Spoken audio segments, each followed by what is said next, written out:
So I ended up enrolling at Lincoln Technical Institute in East Windsor, Connecticut. Are you done at Yale at this point? No, I did this in between classes. So I'm in Yale. So I kind of tailored all my Yale law courses to be from 8 a.m. to 12 noon. And from 12:45 on, I was throwing on my Lincoln Tech uniform and hopping on a multi-axis CNC machine. You're the only guy I know who went through the Ivy League and through a trade school. Mm-hmm. Turns out what happened in your life before that is every bit as interesting. Darnell Epps is here. He's just traveled all across the country to sit in our humble little studio to tell us the story of his life. Yeah. It's great to meet you. Nice to meet you, Mike. Huge fan of your work since Dirty Jobs, and love your podcast. I have some big shoes to fill here, but happy to be here with you and Chuck. Well, great opportunity. Like I said earlier, you got some big feet. So I think we'll be. I do.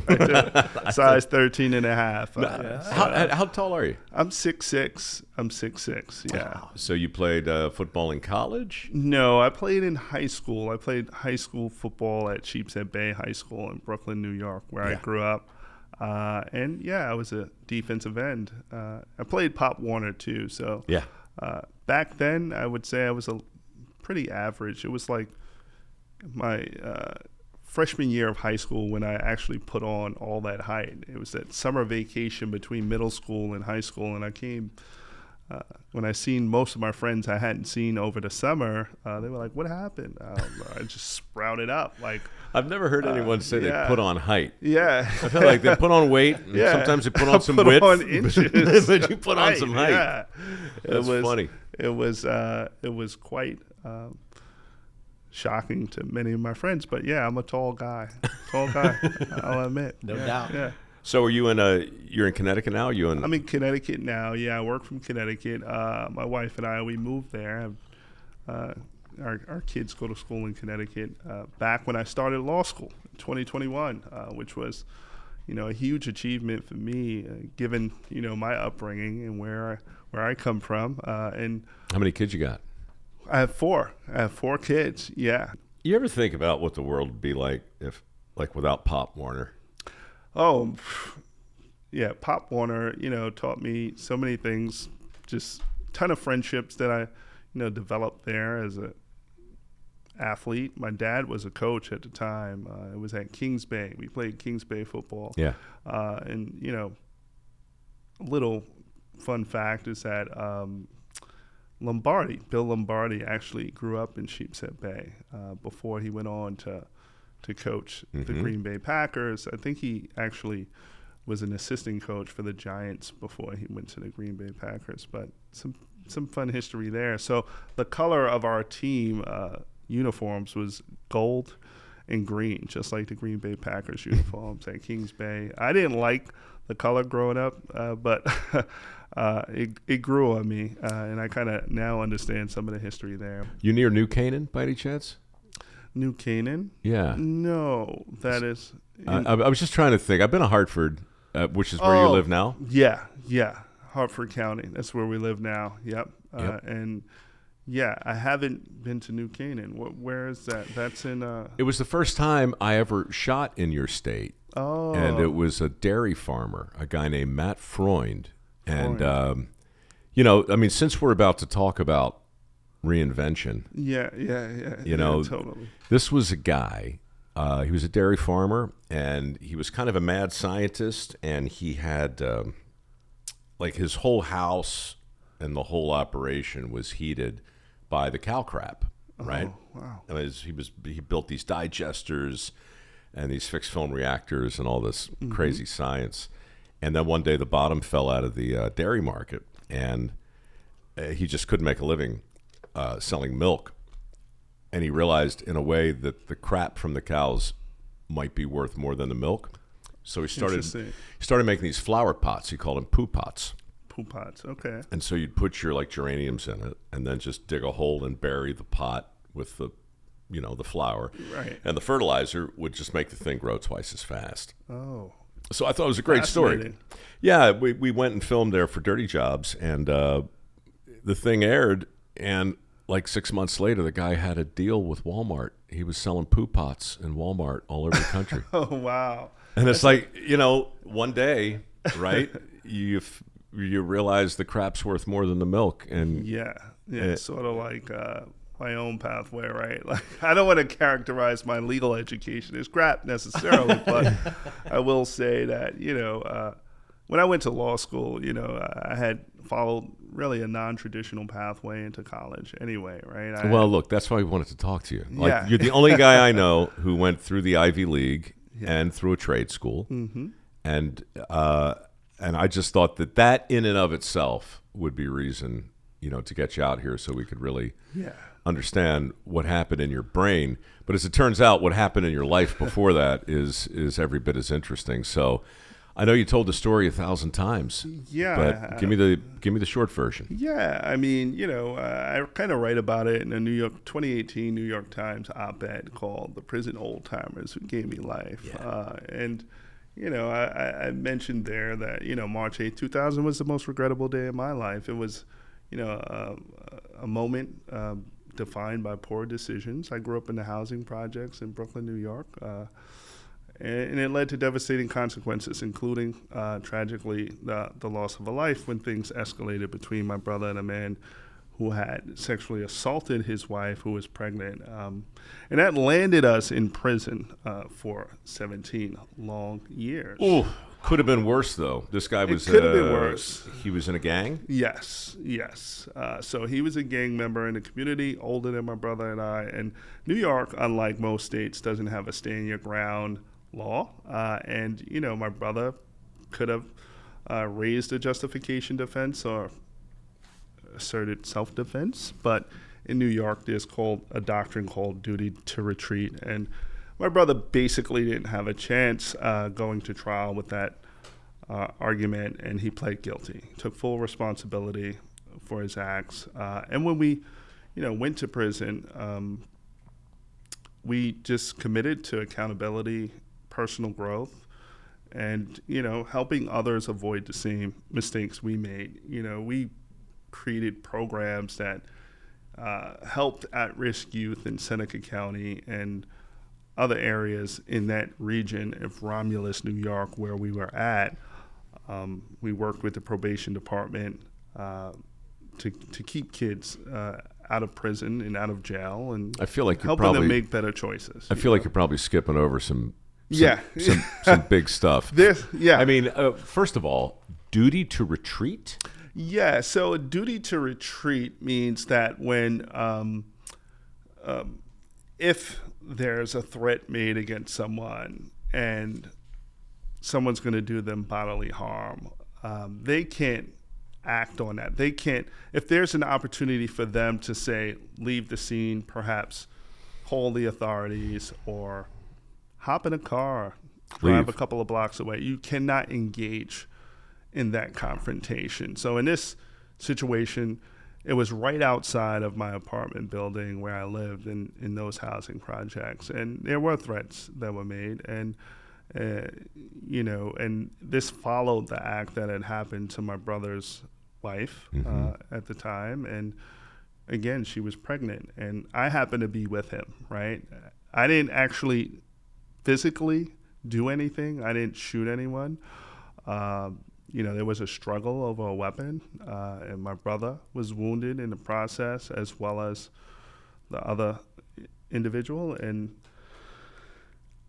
I was charged as an accessory, aiding and abetting. And the gang member died. And he died, yes. Of his wounds. Tragically, yes. And I remember, you know, going to court as a 20-year-old, first time felon, spending time on Rikers Island, not knowing if I would ever see the outside of a prison again. It was a very challenging moment in my own life. And your brother's with you at this point? My brother was with me. We were initially in the same dorm on Rikers Island for some time until we were separated. He pled guilty. He ended up going upstate New York to 5 Points Correctional Facility, which is a maximum security prison in Romulus. And it was just built at the time, you know, so there were plenty of available beds there, and I was hoping that, if once after I went to trial, I was, eventually acquitted of some counts, but convicted of reckless homicide or aiding and abetting a reckless homicide. Did you have an attorney, a public defender? At the time, I had a public defender. I call them, today sometimes public pretenders in some respects. Oh my gosh! Yeah. I don't want to, my brother had a private attorney. Resources were scarce. We didn't have the funds really to pay for attorneys for both of us, and we felt like my brother was in the most challenging situation in terms of liability and potential sentencing exposure. He brought the gun. Yeah, and it was that, and because of that, I decided to go to trial. And when I went to trial again, it was I was found guilty, and we could get into some of the legal issues that stem from that conviction, but that could probably be its own podcast episode in itself. So, well, we don't need to take a super deep dive, Yeah. but I think, there are a couple things that are interesting. First of all, a stupid question, but, I was a Law and Order junkie. yeah, I watched every episode, and I could still hear, like, boom, boom, Rikers Island. yeah. Was it like what we saw on that show? Worse, probably. Rikers Island was a terrible place. You have a lot of cuttings, a lot of, violence, both on part of the guards and on part of the inmates who are there. And it's not an environment that I think is meant for any human being in many respects. It is a very tough and challenging environment. But, my brother and I were together, and we held each other accountable. We never wanted to make a decision or a choice that would, could potentially separate us. We were in the same dorm, right? Can I ask about your mom, your dad at this point? Because you said you had never had any issues with the law before. Right. And so you're suddenly 20 years old, 20 and 21. Yeah.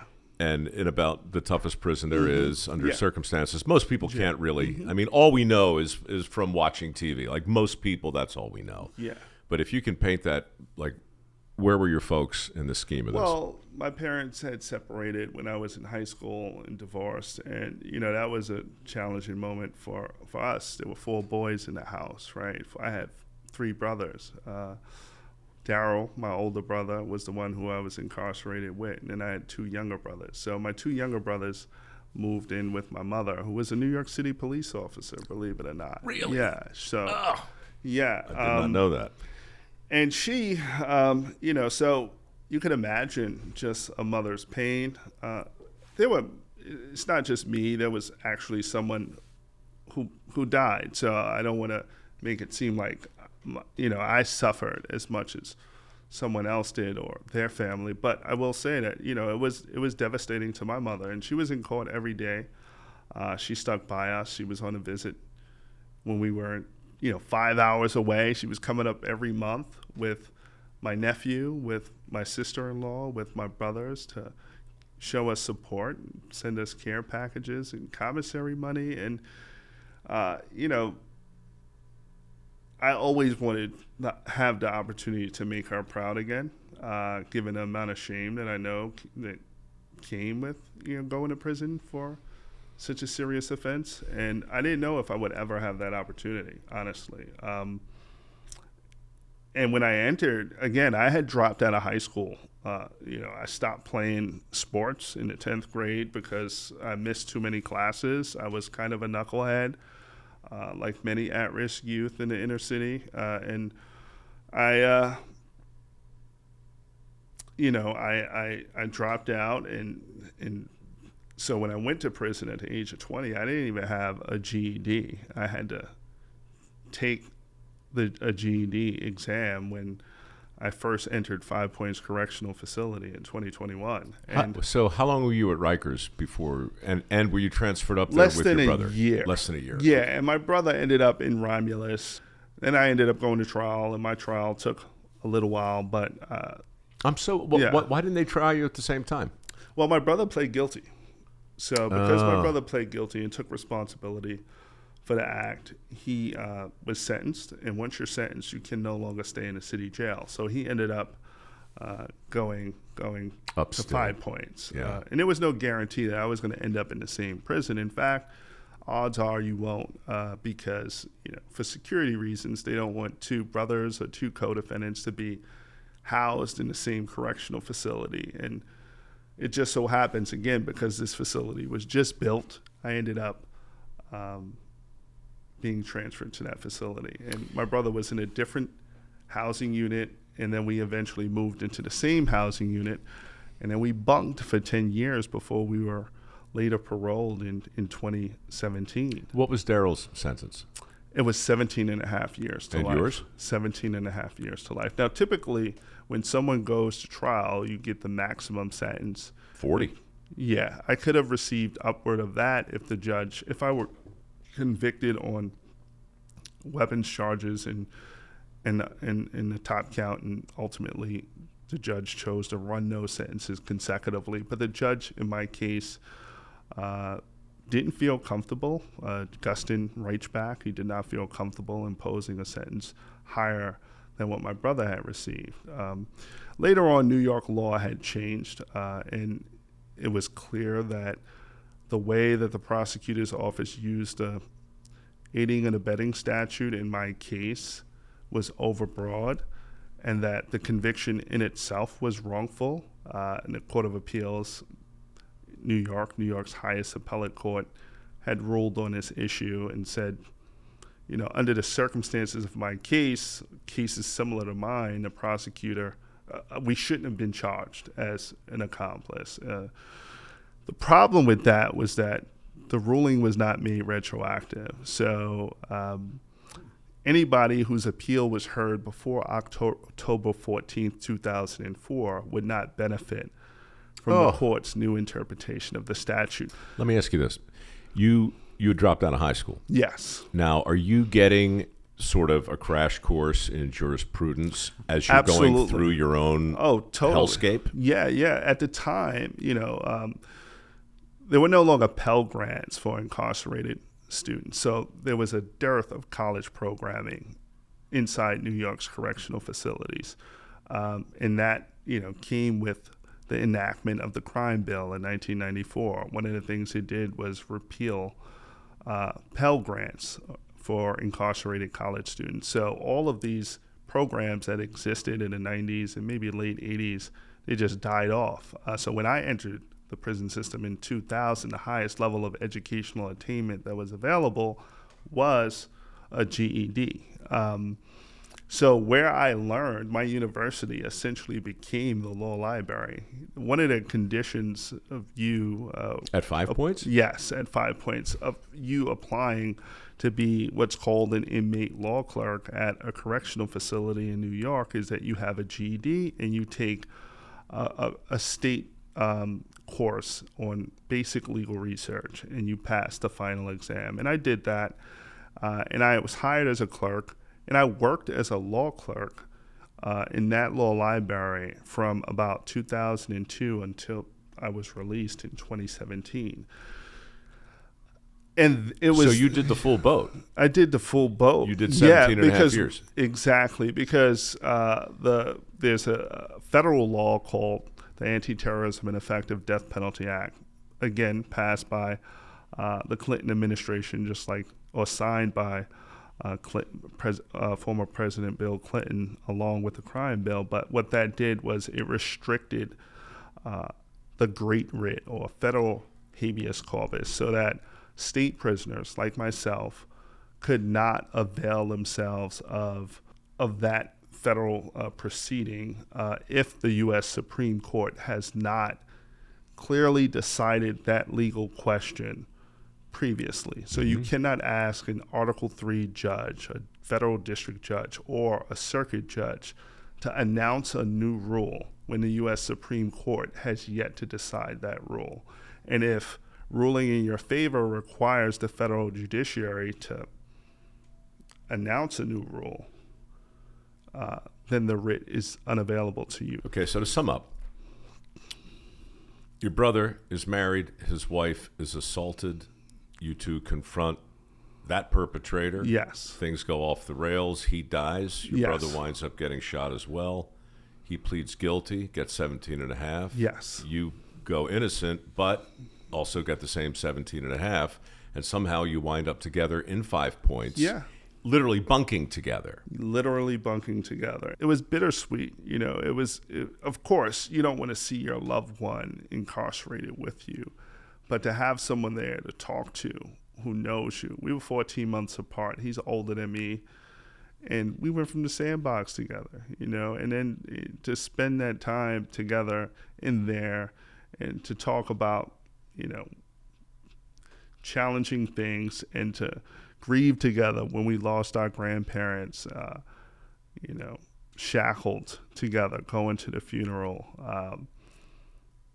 It really gave me a different perspective on life in many ways. And my brother's doing great work today. He's the deputy director of SUNY Higher Education in prison. He just won the Robin Hood Award in New York City and was hanging out with Eli Manning. And I was like, wow, you're a Jets fan and you're hanging out with Eli Manning after the event. So you mentioned accountability early on, like we were going to be accountable to each other. But I don't want to spend our whole conversation in 5 points, but I do. Mm-hmm.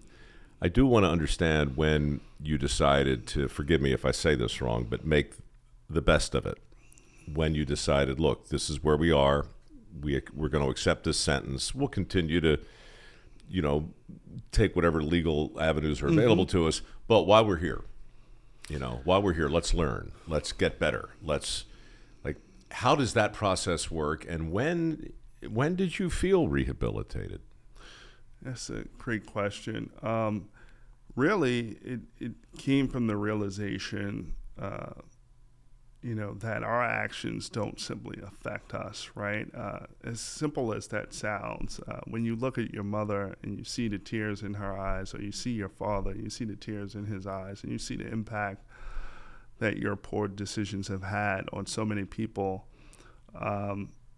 you have to grapple with that, right? When that gate closes at night, you're there by yourself and you're thinking about that. And, I had my brother there. He was very, very spiritual. He was a chaplain's clerk, and he devoted his time to studying the Bible, right? And being grounded in his faith. And I did as well, right? And it was a great pastor, Bishop Ronald Dewberry, who was the chaplain at 5 Points Correctional Facility. And every Saturday we would attend services, and there was always a message there that resonated with us. Where there's a pulse, there's a purpose. That you can always find purpose, even in your darkest moments. And, I had the legal studies, right? I was working to help others in the law library. Many people who just couldn't grasp the law, the complexities of it, the nuances of litigation, whether it's post-conviction, appellate, or doing something like a federal habeas corpus petition. And I found success there writing briefs on behalf of some of the incarcerated people. Some were wrongfully convicted, and I helped get them out of prison. There was one gentleman, Lewis Hairston, out of Westchester County, who had a Brady violation. A Brady violation is something that happens when a prosecutor withholds exculpatory evidence that can demonstrate someone's innocence. And he had been incarcerated for 17 years at the time. What did it feel like to get this guy out? His mother wrote me a letter. Oh, boy. His mother wrote me a letter thanking me for what I did. And that was such a touching moment for me, because I had never gotten a letter from somebody's mom in a card, like showing so much appreciation for the work I did. And, that was something I held on to. And it really let me know that I was doing something very meaningful in the law library. Who's teaching you this stuff? I'm just trying to get I'm just in my mind, like you're wandering down to the library, and you're like, what's this? What's in this book? Oh yeah. Oh yeah. This is good. This is good information. Yeah. Great question. So when I first entered 5 Points in 2000, there was a gentleman named Harold Oglesby. He was, I don't know, maybe he had to be about 68, 69 at the time. He had been incarcerated for over 20 years. And he was very knowledgeable with respect to the law. I mean, he couldn't type. He would type on a ribbon typewriter with one finger, pat, pat, but his grammar was impeccable. His writing skills were like super impressive. I was like, I want to write like that one day. But here's this guy. And he was the one who got me my first job there, Harold Oglesby. I'll never forget it. And I got to give him so much credit because I used to bother him all the time. I would catch up to him in the yard. He's doing his walks, right? And I'd say, on a claim of ineffective assistance of counsel, what are the two? I'm just trying to take a walk. Yeah. Darnell, and he showed me how to shepherdize cases, which is a way of updating cases. Shepherdize. Back then, you had print volumes in the library. It wasn't like now, if you're a Yale law student, or even if you're incarcerated, many clerks now have access to LexisNexis or Westlaw Edge. But then it was all print volumes. So you had to get stacks of books. Shepardizing a case was, say you get an older case from 1985 and you want to see how it's being interpreted today.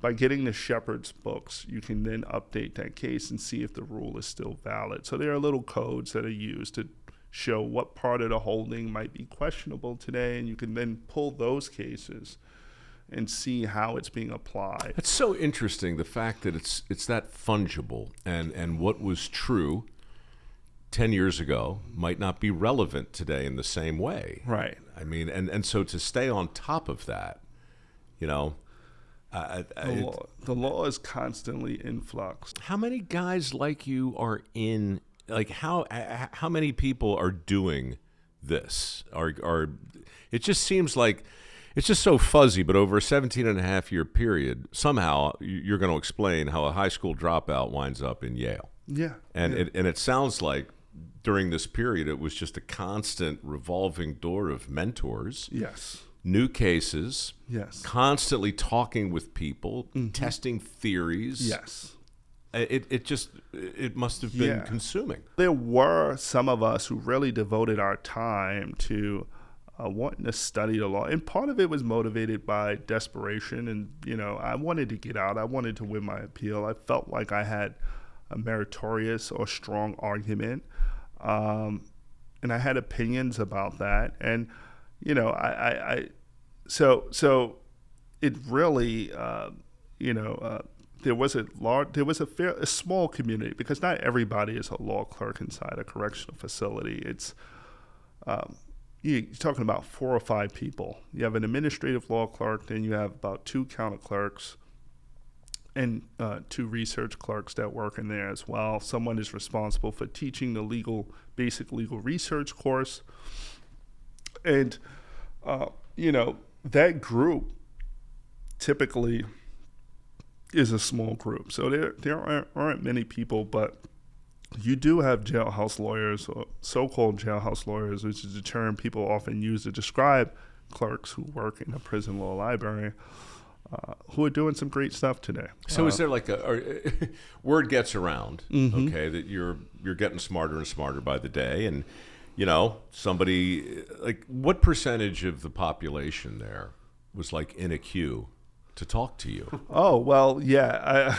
Tell me about it, because after a couple of people got out, it's like the whole prison wanted to come see me in the library. And I'm like, I can't keep my brother up that late. I gotta, you gotta have some time to, actually do some jogs in the yard too myself. But, it was high demand. Like, once people figure out that's the guy to go to, that's the guy who knows his stuff, then you have everybody flocking toward you. And the experience I had for probably the last 10 years of my sentence, 12 years of my sentence. And I tried to help as many people as possible. This is the ultimate OJT. This is the ultimate on-the-job training. Absolutely. I mean, it's not a position you apply for. No. It's not. You're not going to clerk your way to it. No. But there you are. Yeah. And, you know, I end up at Yale later on. No. I won't. There's a lot to skip in there. All right. Well, give me the insight. Like, where are you when you go, you know something? Hell with it, man. I'm going to the Ivy League. I can do this. Yeah. So that's a great question. It was when college came back. So President Obama introduced Second Chance Pell, which was a pilot program that was going to restore Pell Grants for incarcerated students. President Trump ended up making it permanent when he signed the 2021 Consolidations and Appropriations Act. The fact that it was a nonpartisan issue and everybody's seen the benefit of this was, I love it. So it was 2012 when Cornell, actually it wasn't Cornell first, it was 2012, Hobart and William Smith Colleges, which is a small private college, liberal arts college in Geneva, New York, started offering courses at 5 Points Correctional Facility. We could only take one course at a time. So there were two volunteer professors, Professor Erisard, who had a strong French accent, and then Professor Vaughn, who taught math. I ended up taking Foundations of European Studies 101 with Professor Erisard, and then eventually they started offering more courses, right? And this at the time, this was before Obama signed the pilot or announced the pilot of Second Chance Pell. At that time, this program by Hobart and William Smith Colleges was being funded by a student who devoted money to getting this program off the ground at 5 Points. So I took those. The thing was, you had to take the courses that they gave. There was no course catalog. You couldn't select. So I was trying to get the most out of every class. I take a class on Geoffrey Chaucer or Christian de Troyes, reading. I read Geoffrey Chaucer's The Canterbury Tales, and one of our assignments. Wife. Yeah, and Juan not Abril with the surest so that a draft of Mont person to the rota. We had to memorize this, and we had to read the Middle English version. Right. And Professor Erisard held us accountable, and I thought I was a great writer until I went into her class. I was like, I wrote all these briefs. So here I am. I won some cases, and she was like, your sentences are way too long. You need to put a period on it. I like my sentences short and crisp, like my salad. And I was like, how am I going to win her approval, right? And I remember when I got my first A+ on a paper that I wrote on Sir Gawain and the Green Knight. And I was so excited when that happened. And it was there. It was in that, in those early days when I started taking college courses, that I began to think about, well, what are you going to do with this once you get out, right? I love the law, right? I was reading about, or later on, I would read about someone like Dwayne Betts, who was incarcerated as well, who graduated from Yale Law School. The one thing my grandfather did was he paid for, before he passed away, he would make sure I got the Sunday Review to the New York Times, right? So I read that, and I would read these stories about Sean Hopwood, Dwayne Betts, and I knew it was possible, if I was able to get out, to actually enter the legal community and apply the skills that I've been self-taught over more than a decade. So Cornell began offering courses at 5 Points Correctional Facility in 2016, and it was the year that my brother and I were going to be considered for parole. And I enrolled in those courses. I took a course on public policy with Jamila Michener. I took some philosophy courses as well. And by this time, we're now taking 3 or 4 courses, right? So we're really ranking up credits there. And these credits all will transfer. Yeah, so they did transfer. So I wanted to go to Cornell, and a mentor of mine, a legal mentor, Joseph Margulies, who wrote the book, What Changed When Everything Changed, which focuses on the unity that we've seen in this country after 9/11, and then how that sort of collapsed later on during the Bush administration when Bush was reelected, and and so he sort of elaborates on that. But he was a Supreme Court attorney, argued a couple of cases before the Supreme Court successfully, and he came to see me one day on a visit. He read something I wrote about federal habeas corpus, and he was like, I got to see this guy. So a friend of mine just took him right up to 5 points, and I had read his book, and we were sitting there talking about the book for about 3 or 4 hours, right? He's like, wow, you read my book better than any of my students did. Well, I had some time. Yeah, he was like, you should come to Cornell. I was like, come to Cornell? I dropped out of school. I have a GED. He was like, no, I'm serious. You should come to Cornell. So what happened when I finally thought about it, I was like, I would love to move to Ithaca. We ended up getting parole, right, which was rare, because for someone to make their first parole board for what's designated as a violent offense, and you're serving an indeterminate life sentence, that is very, very rare. Right? So 17 and a half to life. To life, and right. And that is ultimately determined by the parole board. Yes. As you go. Yes. Yeah. So after you serve 17 years, you're eligible to, because we ended up getting 6 months knocked off through a merit time law. So at the 17-year mark, we were parole eligible, and we went before a parole board.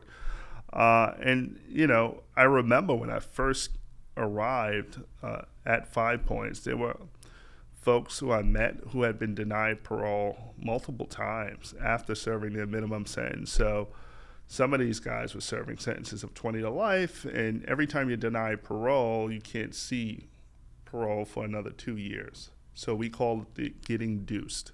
So there were guys who were deuced 3 or 4 times. I didn't know what was going to happen when Darrell and I went to the parole board. It was scary.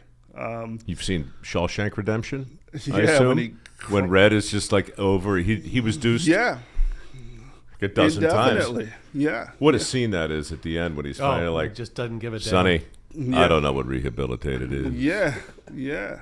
Yeah, Shawshank. That was quite the movie. I remember seeing it when I was inside.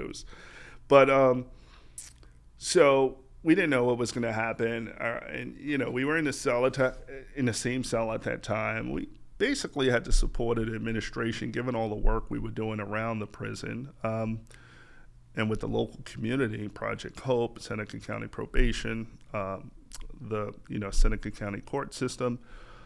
So we didn't know what was going to happen. And Dep Laurie Jones, she was a deputy superintendent of programs. I remember we went through a sort of intense parole interview, and we didn't know what was going to happen. It was Commissioner Elovich and Commissioner Krangle. And there were about, maybe 15 other people who were seated there. And my brother and I were probably 7 and 8, if I remember correctly. And I went first. And I was in there for some time, probably about 15 or 20 minutes, which is long. And what do they ask you?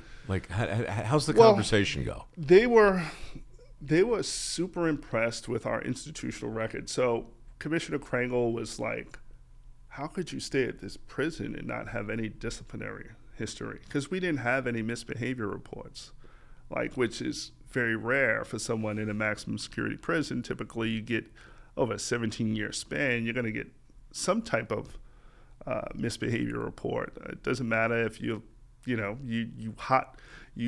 your hot pot so it cooks, at a higher temperature.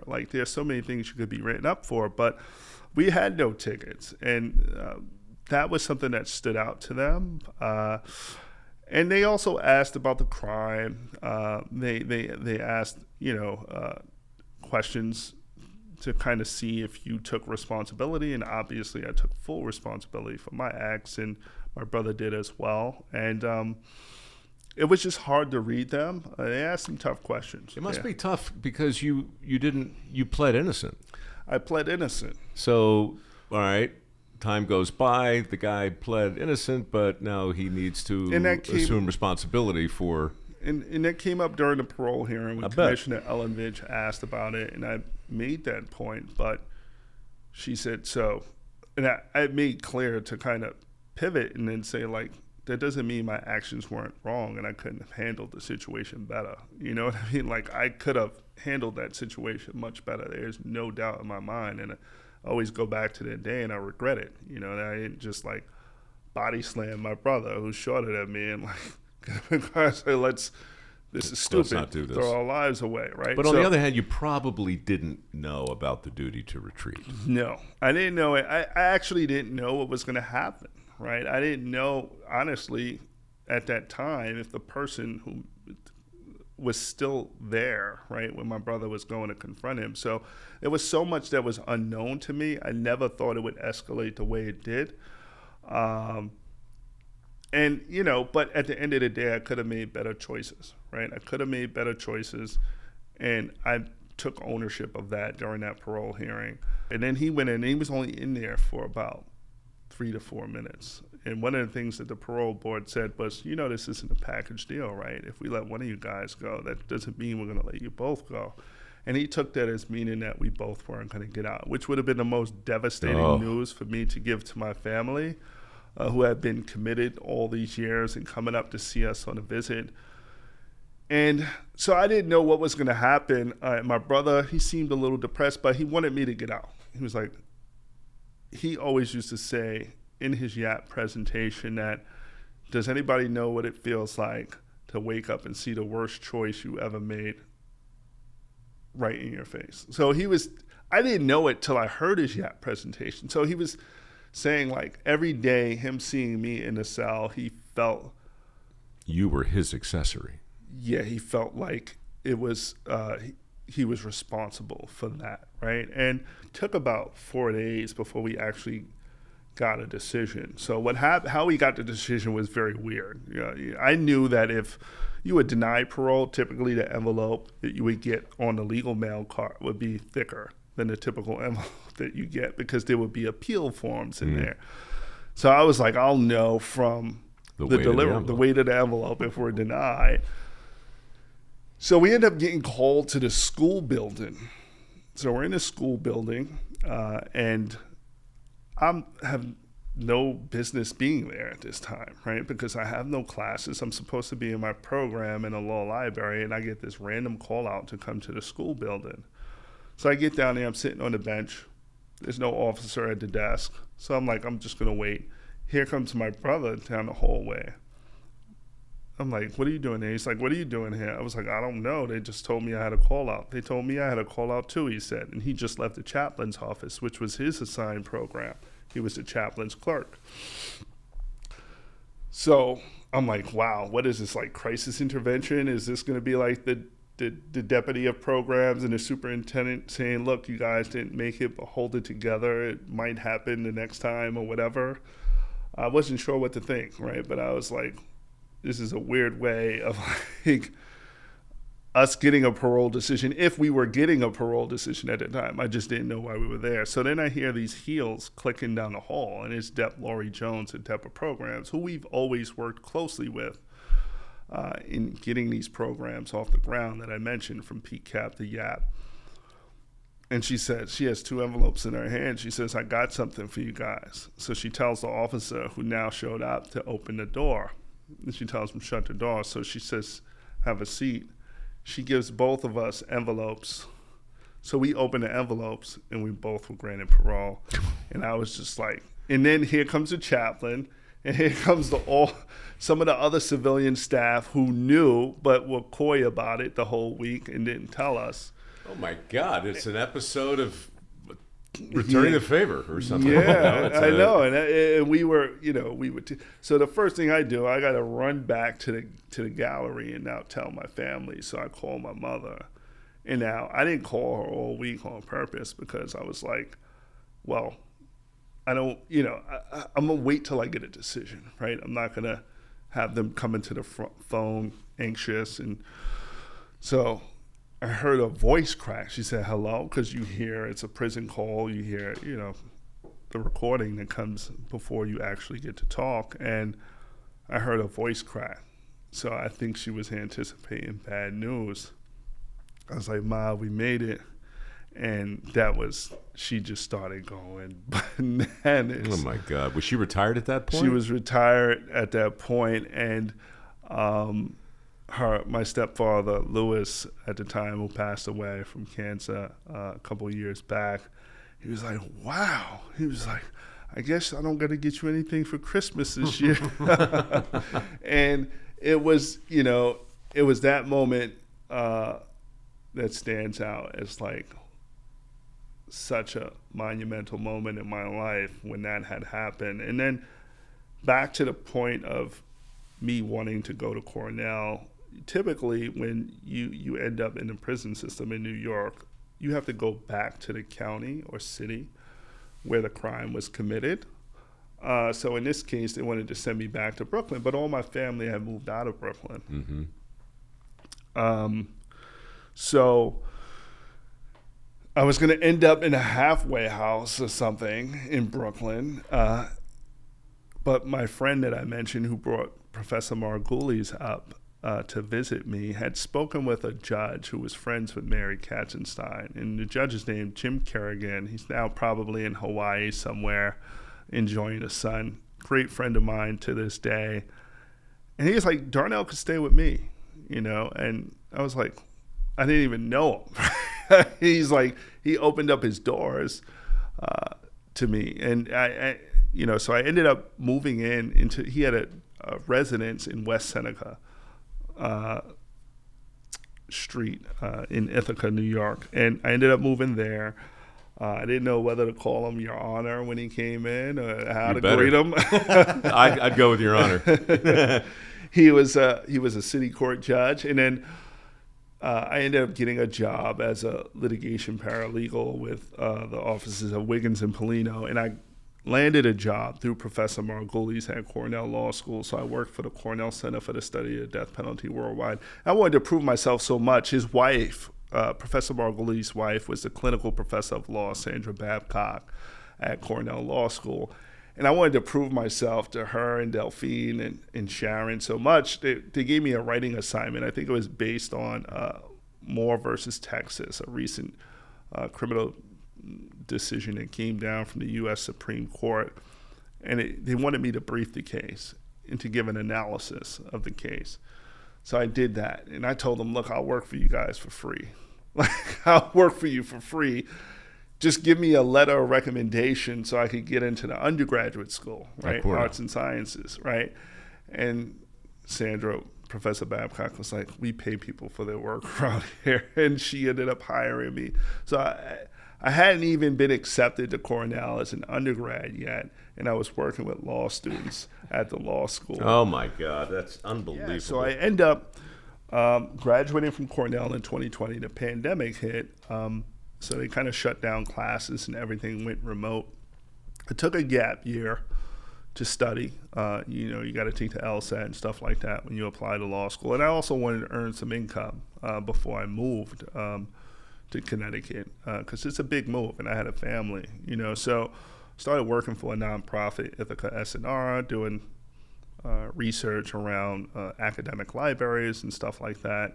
Sorry, I should have asked you, did you marry when you were out or while you Yeah, when I was out. Okay. When I was out, I married my wife, Jessica, who was a teacher in Ithaca, New York. When I applied to law school, I applied to Yale because I had met Professor James Foreman Jr. So his father, James Foreman Sr., founded SNCC, or co-founded SNCC, the Student Nonviolent Coordinating Committee, and was a huge activist during the civil rights era, along with Martin Luther King and others. And he did a talk at Cornell in 2018 after I wrote my New York Times piece. And he encouraged me to apply to Yale. And he was a professor at Yale. He was part of the faculty. And I was like, he signed his book. He said, I look forward to seeing you at Yale. And I was like, well, that's the number one law school in the country. I don't know if that's even possible. But I applied to Yale after I graduated from Cornell and took that gap year. And I remember the day that the dean of admissions had called me. The first thing she said was, I hope you're ready to move to New Haven. I was like, what? I was like, you got to be kidding me. She was like, I'm very serious. And I got out of the car, ran back into the house. My son Chase was 2 at the time. I started jumping up and down. I'm like, I got accepted to Yale, And he doesn't know how to interpret it. He just starts saying, happy birthday, happy birthday, happy birthday. So it was, so then, we got prepared for the big move. And I started law school in 2021. I took a sports law course. I had met with DeMaurice Smith, who at the time was the head of the NFL Players Association. I kind of thought about sports law. I was also thinking about appellate litigation and criminal law because that's something I devoted so much of my time to all those years. But I was looking for something with a little softer or less, intense,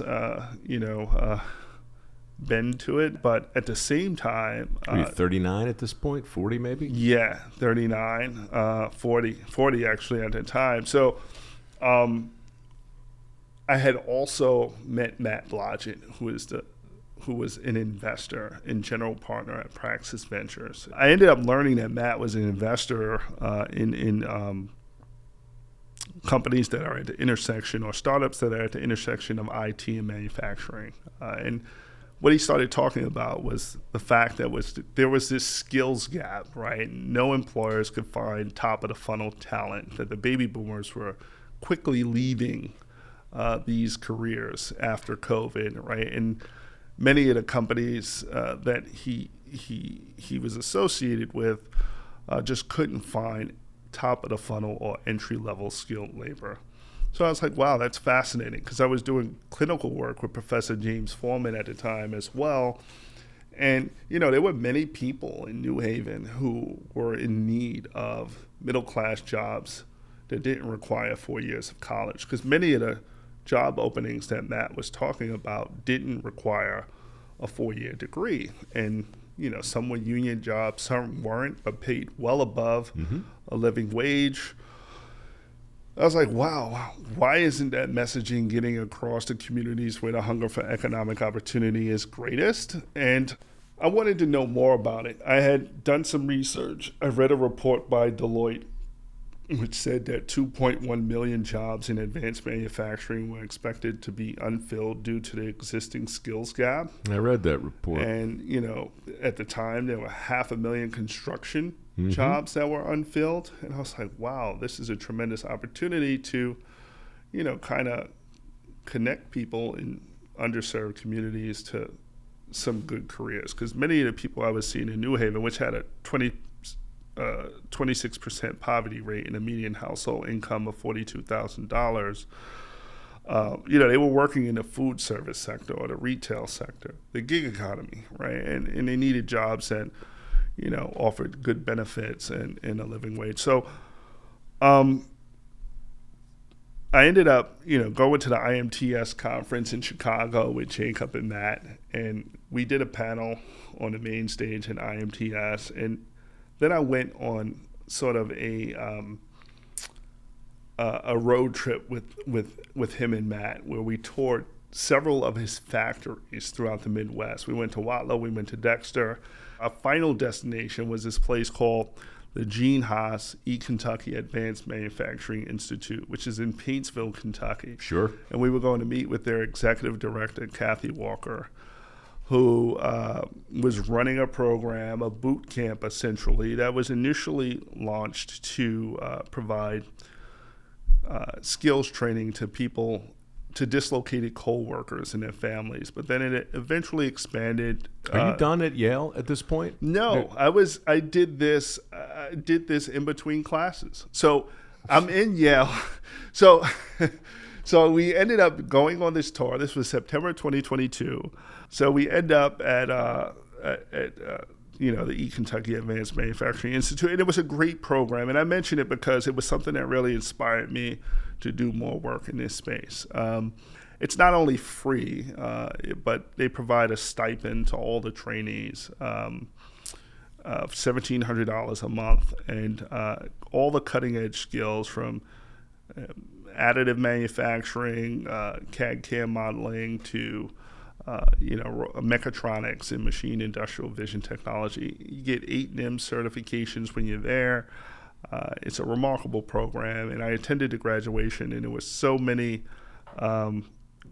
tears that I've seen from the families who were there, and seeing the impact that these new career opportunities had on the folks in Eastern Kentucky. And I felt like, how could we replicate this elsewhere, right? There's so much in common between the folks in Eastern Kentucky and the folks in East New York, Brooklyn, right? Eastern Kentucky, 80% of the population, working age population, doesn't have a college degree. It's the same thing in East New York, Brooklyn. Why aren't we extending opportunities, for people to achieve the American dream who haven't gone the traditional track of going to college for 4 years? So it's a really good question, but why are you asking it in the middle? I mean, you're getting close to graduating from the top law school in the country. Yeah. You're about to do something that I don't think has been done before. Mm-hmm. And now you sound all distracted by the fact that there's another course or another path. Well, yeah. And I also didn't know really what the skills were that employers were looking for. So that's why I ended up going to vocational school in my second year. I wanted to go to kind of investigate and identify what are the core competencies, what are the skills that can get someone in the door at a Sikorsky or at a electric boat, which is building the Virginia-class submarine, and they need, 20,000 technicians over the next 3 years, right? Right. What are the basic core skills that are needed? And so I ended up enrolling at Lincoln Technical Institute in East Windsor, Connecticut. First, I wanted to see if it was doable within my schedule. My wife was ready to strangle me, right? I was doing a lot, right? So I kind of tailored all my Yale law courses to be from 8 a.m. to 12 noon. And from 12:45 on, I was throwing on my Lincoln Tech uniform and hopping on a multi-axis CNC machine and, machining some cool parts for my son. So, I journaled all of this. I documented all of this.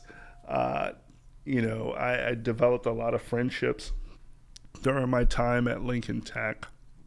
When I eventually launched my software, with my 2 brilliant co-founders who worked at Indeed, Dan Sellen and R.C. Johnson, Lincoln Tech gave us the opportunity to pilot the software there. What's it called, the software? Thurgood, the app for workers. So now we finally get around to the shirt. Yeah. The shirt you're wearing. Yeah, absolutely. And a lot of people ask, what's the deal with Thurgood? What does that mean? And, I kind of, it was a way to blend my legal education with what I was doing in the trades. And Thurgood Marshall, I always considered him to be a legal engineer of sorts. Mm-hmm. He spearheaded the arguments in Brown v. Board to overturn Plessy v. Ferguson. So he was always a hero of mine. He also believed in the right to industrial self-determination. So I felt like who better to name the company after than Thurgood Marshall, the first. And the airport in our hometown, Baltimore, is now the Thurgood Marshall. Yeah, he was from Baltimore. Right. And deep history there. Yeah. He had, Thurgood Marshall is someone who I always had looked up to. And so I named the company after him. We launched at, several campuses after our pilot with Lincoln Tech. We've partnered with other schools from SUNY to Porter and Chester Institute to workforce development programs like Match that offer free skills training. And what we want people to do is to be able to showcase their work. One of the problems, I think, with the trades and advanced industry and the stigma that's associated with it is that, it's not visible to everyone, right? Many of the students in skilled tradesmen that I encounter, they're not on LinkedIn showing what they're building. They're not, and we want to have a platform and a network where we can build that out. So kind of think of a LinkedIn for the skilled trades if I had to use another company to compare it. Mm-hmm. That's what we are. We want to bring attention to the meaningful careers that people can find in this space. We want people to showcase their work. We want to celebrate the achievements of America's skilled workforce. And it's, and that's the only way we're going to really appeal to the younger generation, right? So we have a combination of skills assessments and a public feed where people could post videos and showcase some of the work that they're doing, but they can also apply for jobs on the platform as well. Search within a specific geo and look for a job as an electrician, look for apprenticeship opportunities. You can find that on the platform as well. So we give out some referral bonuses and stuff like that to incentivize people. What's your business card say? Thurgood. What do you mean? Like, what's your title? CEO and founder of Thurgood, co-founder, because I have two other co-founders who have much more product expertise than me. Are they the big guys in a little car with you? Yeah. Yeah. So Matt Blodgett and Praxis did provide the pre-seed funding to get Thurgood off the ground. So that's when I recruited a founding team in R.C. Johnson and Dan Sellen, who used to run Indeed.com's internal incubator and know all the pitfalls and problems with the traditional resume when applying for jobs. And what we're trying to do is, allow students and job seekers to showcase their skills and work and use that as a way to connect them with employers who are looking for people with the requisite skills to fill some of the needs that they have on the labor side. So, it's making hiring more efficient, giving students and job seekers a better way of applying for jobs in the construction trades and advanced industry, but also having an aspirational pull as well in trying to get more people interested in the trades. So we have a dual objective, right? To kind of make hiring more efficient, to streamline the process, do away with the traditional resume, but also to create that aspirational feel toward doing great work in the skilled trades. And that's where we need more seasoned veterans and technicians to come onto the platform and showcase the work that's being done in this space. Some of the baby boomers who are leaving, right? How do you pass on that tribal knowledge to those Gen Zers, right? So we're trying to create a network and a platform where that information can get shared better, disseminated. So what should people do? I mean, look, there's not a day goes by where somebody doesn't call me for some kind of quote around what you just summed up, really. And for me, it's just math. 5 leave, 2 come in. Mm-hmm. Mm-hmm. 5 go, 2 come in. It's been going on now for over a decade, and the opportunities are so vast, people truly just don't understand. Mm-hmm. And so making a more persuasive case for the trades is something I spend a lot of time thinking about. It sounds like it's precisely what you're doing. Yeah. So if we can just leave people with what's the ask? Download the app, get engaged on the platform, showcase what you're doing. There's so many people who aren't in voc tech schools, but who are working on stuff in their dad's garage or who are building things with their hands that really demonstrate their skills and the great work that they're doing in this space. And get involved, right? Get on the platform,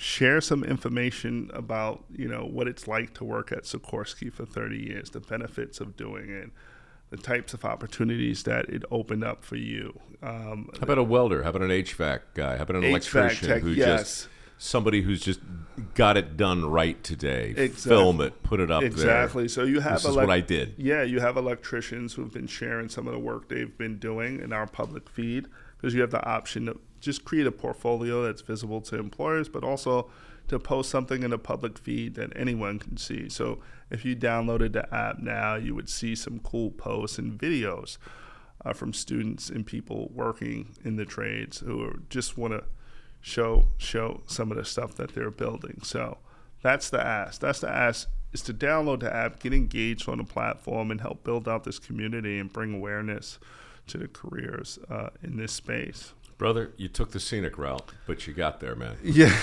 You really did. You were the only former inmate, Yale graduate, lawyer, trades apologist that I know. And it was super great of you to fly across the country to do this. Yeah, Mike. It means the world to us. Yeah, totally. And I know you're working to bring awareness to the careers in this space, and how if I could be involved and team up to do that, I'm more than happy to do so. Well, we're singing from the same hymn book. Yeah, that's for sure. Something tells me we'll find a way to figure it out. Thank you for your time. Thanks, we sure Mike. Appreciate it. Yeah. If you like what you heard, and even if you don't, won't you please, pretty please, subscribe. Well, I hate to beg and I hate to plead, but please, pretty freaking